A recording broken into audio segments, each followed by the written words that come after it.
नमस्कार, मैं श्रद्धा। मैं समृद्धि। गोरछू के गोड़ लागतनी।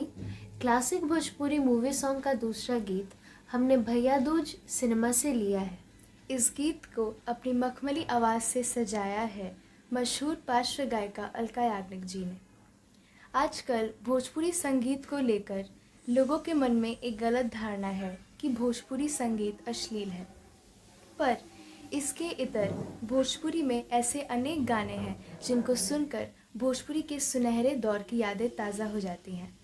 हमारा इसी दौर को वापस लाने का सपना है जो कि आपके आशीर्वाद से ही पूरा हो सकता है।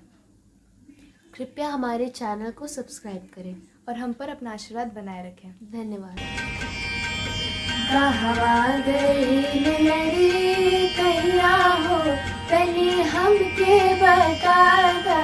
कहवा गई लड़ी कहिया हो तनी हमके बता दा। हम तो पड़ी तोरे पैया हो,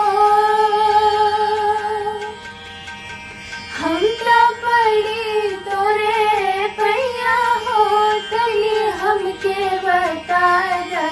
कहवा गई लड़ी गैया हो तनी हमके बता दा। कहवा गई लड़ी गैया हो तनी हमके बता दा। अंगना दिखली ओ सरवा में देखली, जाके बगिया बगीचवा में देख ले। अंगना दिखली ओ सरवा में देखली, जाके बगिया बगीचवा में देख ले।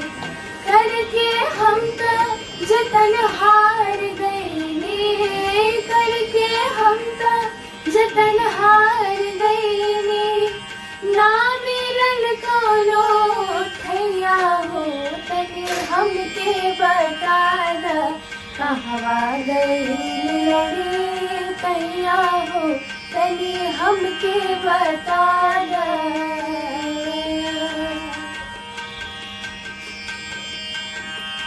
एक नस नस तनल बार धनुहिया, दूजे कसमस करेला मोरे देहिया।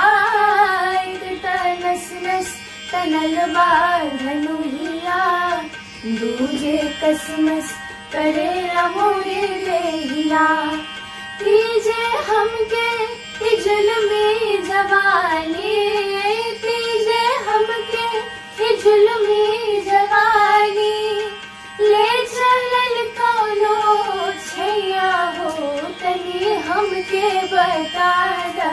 कहवा गई लड़ी कैया हो तनी हमके बता दा।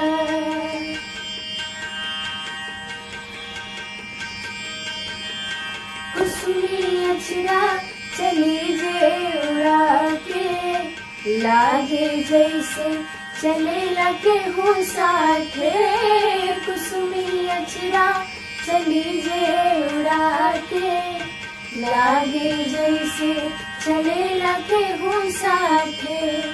काहे हरदम बदलवा पे डोले, काहे हरदम बदलवा पे डोले। केहू के पर छैया हो तनी हमके बता दा। कहवा गई लड़ी कैया हो तनी हमके बता दा। हम तो पड़ी तोरे पैया हो, हम तो पड़ी तोरे पैया हो तनी हमके बता दा। कहवा गई लड़ी कैया हो तनी हमके बता दा। तनी हमके बता दा, तनी हमके बता दा।